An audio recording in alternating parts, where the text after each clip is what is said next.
Warcross by Marie Lu. Manhattan, New York, New York. It's too dang cold of a day to be out here on a hunt.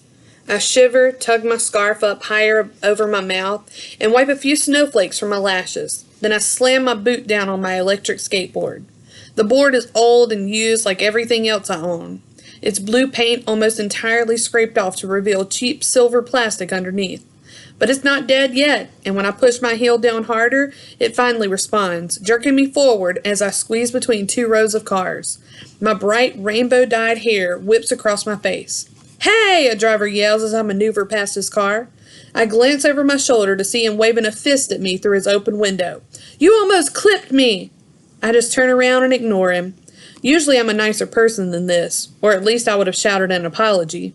But this morning, I'd woken up to a yellow paper taped to the door of my apartment. Its words printed in the largest font you can imagine. 72 hours to pay or vacate. Translation, I'm almost 3 months behind on my rent.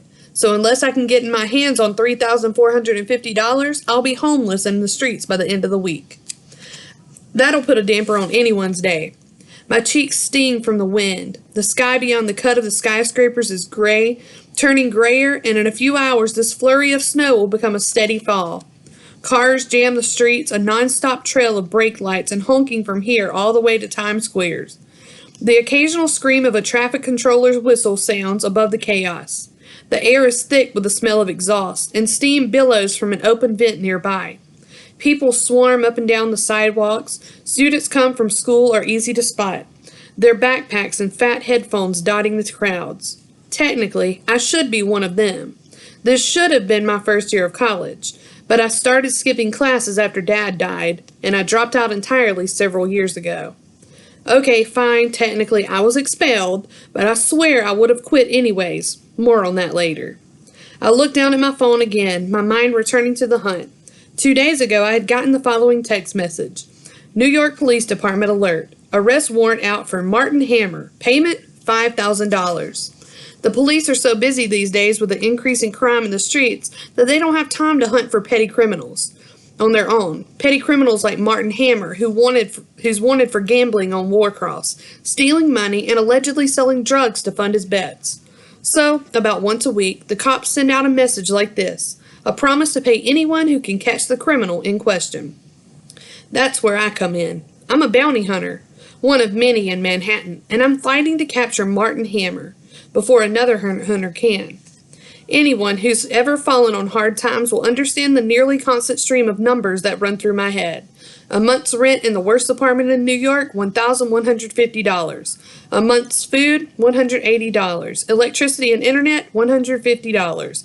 Boxes of macaroni, ramen, and Spam left in my pantry, $4. And so on. On top of that, I owe $3,450 in unpaid rent and $6,000 in credit card debt. The number of dollars left in my bank account currently, $13. Not the normal thing a girl my age worries about. I should be freaking out over exams, turning in papers, waking up on time. But I haven't exactly had a normal adolescence.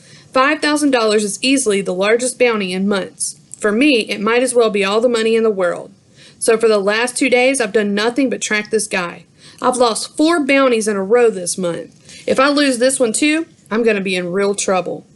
Tourists always clogging up the streets, I think as a detour forces me down a path right into the Times Square, where I get stuck behind a cluster of auto taxis jammed in a pedestrian walkway.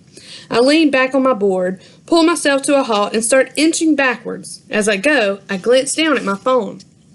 A couple of months ago, I succeeded in hacking into the main directory of the Warcross players in New York, and I synced it all up to my phone's map. It's not hard, not if you remember that everyone in the world is connected in some way to everyone else. It's just time-consuming. You worm your way into one account and then branch out to all their friends, then their friends, and eventually you're able to track the location of any player in New York City. Now, I finally managed to place my target's physical location, but my phone's a cracked, beat-up old thing with an antique battery that's on its last legs. It keeps trying to sleep in order to save energy, and the screen is so dark I can barely see anything.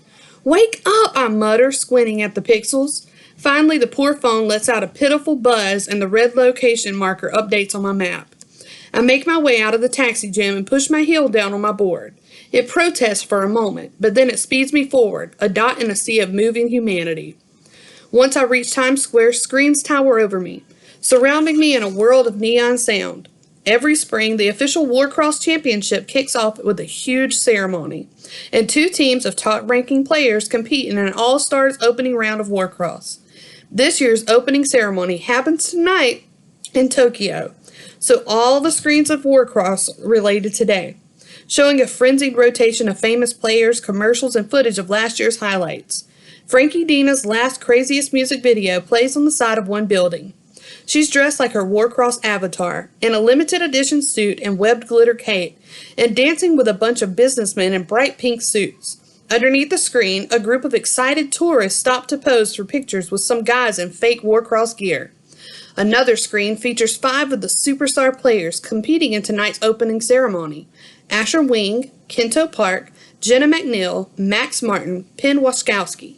I crane my neck to admire them. Each one is dressed from head to toe in the hottest fashion of the season.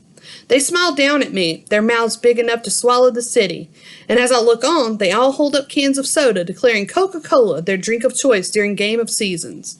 A marquee of text scrolls below them. Top Warcross players arrive in Tokyo, poised for world domination. Then, I'm through the intersection and cut onto a smaller road. My target's little red dot on my phone shifts again. It looks like he's turned onto 38th Street.